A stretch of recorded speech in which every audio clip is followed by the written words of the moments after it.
with presidential impeachment invoked frequently in its inherently destabilizing as well as acrimonious way. Briefly told, the story begins 42 years ago. In the wake of the long national nightmare of Watergate, Congress and President Jimmy Carter collaboratively ushered in a new chapter in America's constitutional history. Together, in full agreement, they enacted the Independent Counsel provisions of the Ethics in Government Act of 1978. But the new chapter was not simply the age of independent counsels. It became, unbeknownst to the American people, the age of impeachment.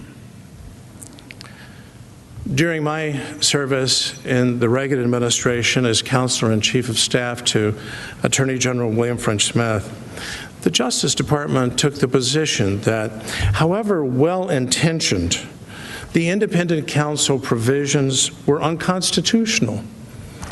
Why? In the view of the department, those provisions intruded into the rightful domain and prerogative of the executive branch, of the presidency. The Justice Department's position was eventually rejected by the Supreme Court, but most importantly, in helping us understand this new era in our country's history, Justice Antonin Scalia was in deep dissent. Among his stinging criticisms of that law, Justice Scalia wrote this: "The context of this statute is acrid with the smell of threatened impeachment." Impeachment.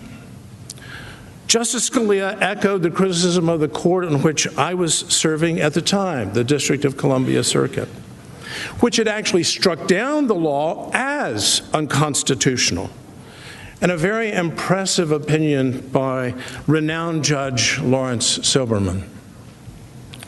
Why? Why would Justice Scalia refer to impeachment? This was a reform measure.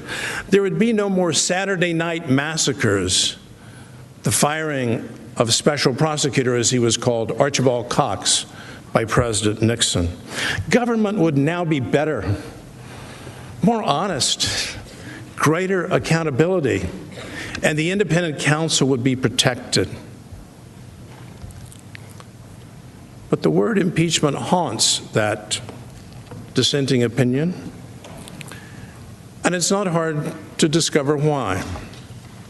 Because the statute, by its terms, expressly directed the independent counsel to become, in effect, an agent of the House of Representatives. And to what end? To report to the House of Representatives when a very low threshold of information was received that an impeachable offense left undefined may have been committed. To paraphrase President Clinton's very able counsel at the time, Bernie Nussbaum, this statute is a dagger aimed at the heart of the presidency.